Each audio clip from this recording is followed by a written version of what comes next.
Good afternoon on what is a warm, bright and sunny day. It's almost summer-like. It is Tuesday, March 22nd. I'm in the reading Nook and I've got some parcels to unbox and a nice hot cup of tea. So let's get into this one. Let's get a knife.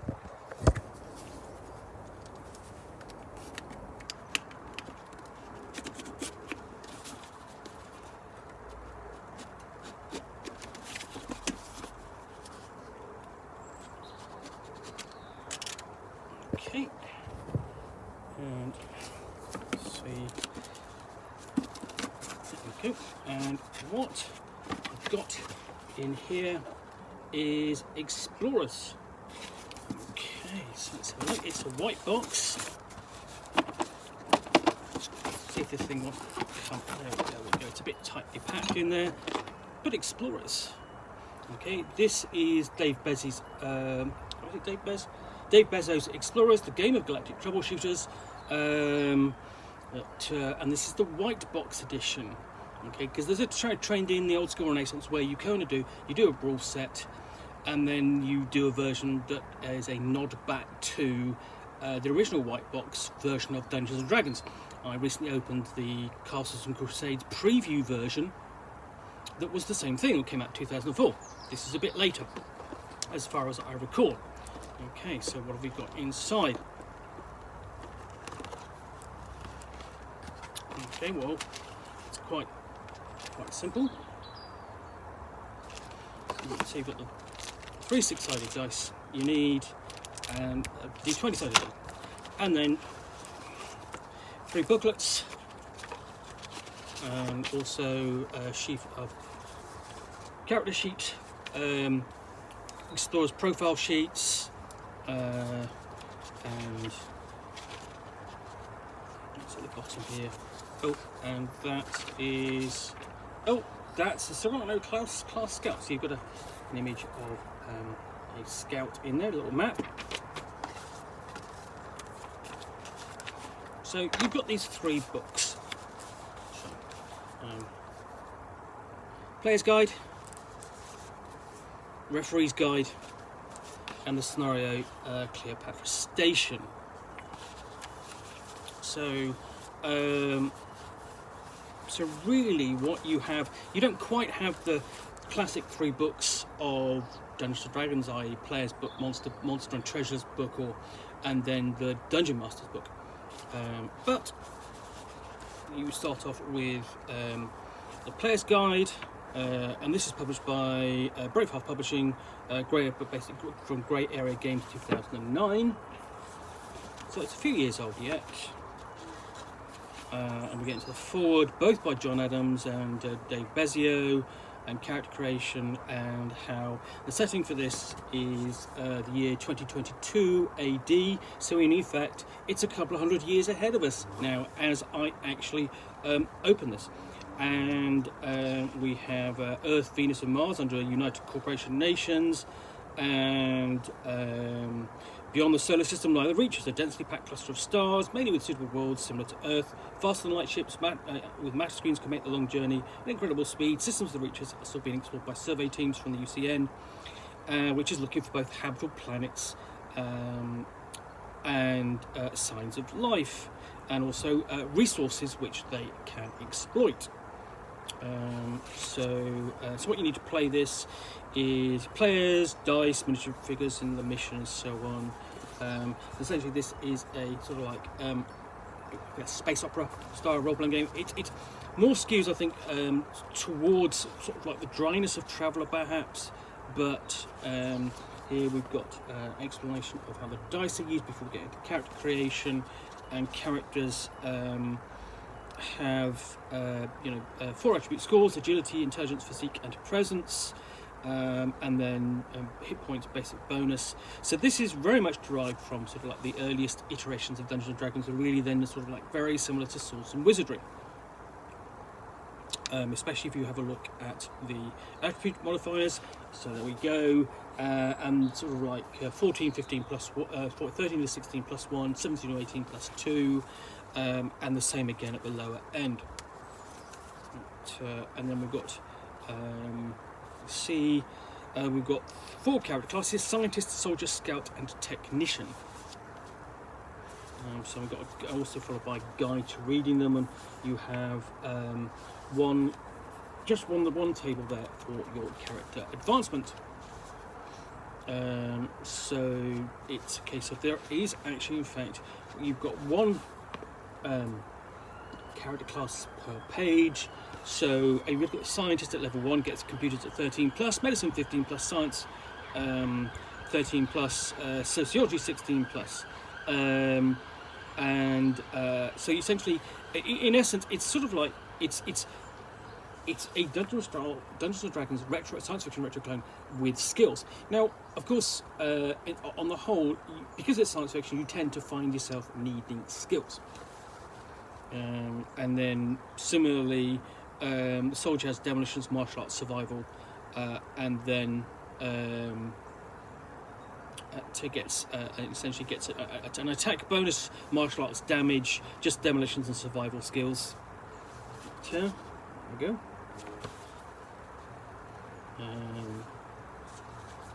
And the scout has pilot, security, sleight of hand, and stealth.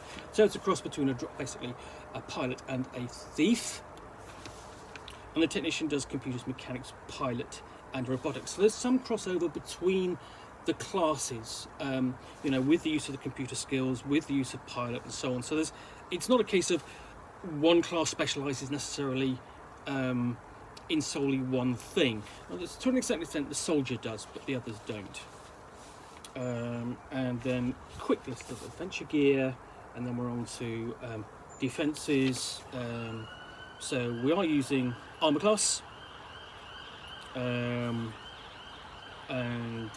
basically armour class is equivalent of ranges between sort of like 10 to 16 usually, so from force screen or mesh suit and reflect armour all the way up to combat armour or combat suit. And melee, we've got different range of types of weapons, so automatic pistols, laser pistols, smoke grenades, sonic weapons as well. So you've got the full range there, so you can encounter, you can arm yourselves with melee weapons or aboard spaceships, and then encounter less advanced cultures armed with similar weapons. Then we've got a section on robots.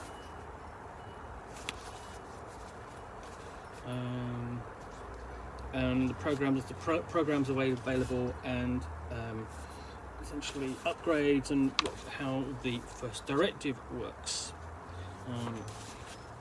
So we've got to saving throws, and essentially, they basically you just have one saving throw rating, and then we get into combat, covering the usual things: individual initiative, surprise, attack roll, melee, and so on. And well, we've got some optional things for rules, like the rolls of 20 and rolls of 1 and 20 and 1, and it modifies the roll of 2. So essentially that's really sort of like it's flat bonus for most of the time. And then we have spaceships and different spaceships. So we've got space travel, and we've got a list of the types of ships available. So which are fighter, scout, frigate, cruiser, and battleship. And we're covering sort of like the wages you might expect to be paid for that.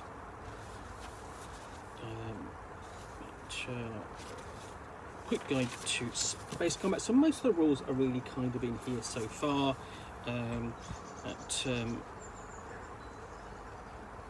But yeah, and essentially that covers. Essentially, you've got it's not much difference to running a sort of like a fire combat on ground.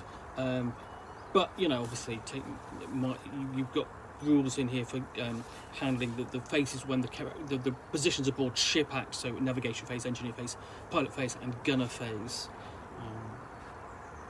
So yeah, and then we've got a bit of a blurb on the back, which I'll read that out to you. So, calling all explorers. The universe is a big place with big problems. That's where you come in. Put on your spacesuit, charge your ray rifle, and flip ignition on an outer space adventure.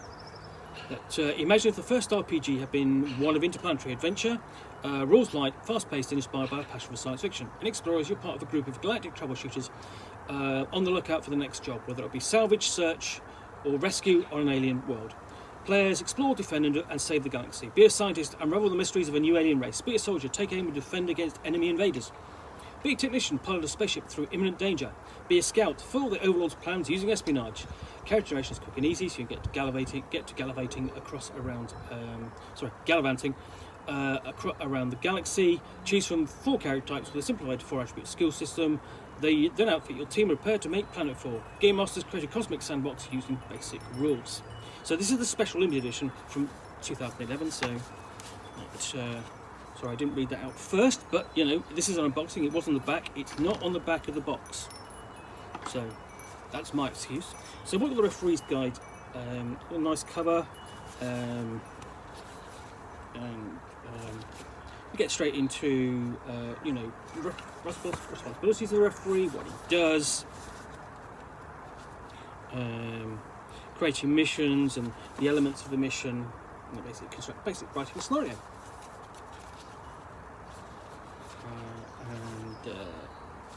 Getting ideas. Oh, I've got a visit from the cat who is not ours. Hopefully he's going to settle down. And creating creatures and NPCs, because they, you know, you're always going to run into that sort of thing. So you know, basically, it's a general guide to sort of like creating the aspects of your science fiction setting. So we've got a set of standard. You've got special abilities and traits, and a standard list of them, followed by standard creatures. So this layout is fairly plain, clean, and simple. So you know, basically herbivores, carnivores, omnivores, and then NPCs, sort of like, you know, from child, civilian, pirate, security guard, or UCNP, United Corporate Nations Police. Alien races are Fruzies, Hemips, Earth creatures, Mars creatures. So there's a big range, a nice range of creatures in here for the player characters to involve. Glossary as well, probably odd place to put it in the middle of the book like that, but you know. And then we've got a guide, US customary to metric units, because in general, whether or not you have an Imperium out there, the measurements tend in space not to be imperial. But then we've got a guide to how the game plays, and again, this is all the way into the referee's guide, not the player's guide. Again, a little odd I find, but nevertheless. And then we've got extra creatures, so we've got the greys, so you can push your you know, encounter them on your mission, so that's explaining who they are. So we're adding the greys in your missions, and then we have a section on psionics should you want to include that in your campaign. So this is quite comprehensive. Yeah, that brings everything to close, and then so that's the referee's guide. And then we have the adventure Cleopatra Station, and this is a short adventure. I mean, it's a bit like I'm trying to remember. It's vaguely like the adventure aboard the science ship in the for Traveller. Argon Gambit, I believe, is the one I'm thinking of. You know, basically, which sort of like with because the science labs ship looks a little like that. This is a station, and yes, you have essentially the station's former inhabitants have succumbed to the effects of a mutating spore, become infected, and have gone essentially crazy, mutation, and so on. So it's not dissimilar. but the player characters have to sort of like go aboard and explore and find out what's going on. Essentially 48 hours ago, all transmissions to the station simply ceased. You have to go and find out why. Classic kind of science fiction adventure setup. It's fairly common. So you've got a map of the wheel. Don't actually have an image of it, but you've just got descriptions of the various locations, and then actually there are 12 of them. So surprisingly, we have the control room. Then we've got the latrine. The latrine is a whole page is devoted to the latrine. And then we get the conclusions and getting paid at the end. So short adventure. You're probably going to play through that in just sort of like in a session or so. And then they say you've got the various sheets. Put everything necessary in there to play a copy of Play Explorers. There'll be a link down to. I must have reviewed this in the past at some point. I know I've got a copy of the book somewhere, but I dug this out for people who want to have a look at this. But this is the white box version of Explorer from Brave Halfling Publishing, brought out in 2011. Anyway, I hope you have enjoyed this unboxing in the Nook. If you have, please do click on the like button down below. And if you've got any comments or feedback, appreciate you taking the time to post those. And lastly, if you want to be alerted to yet more unboxings in the Nook, where you will see me out here with a parcel and a game or book, which I will unbox and chat about to the best extent of my knowledge, all of course accompanied by nice hot cup of tea.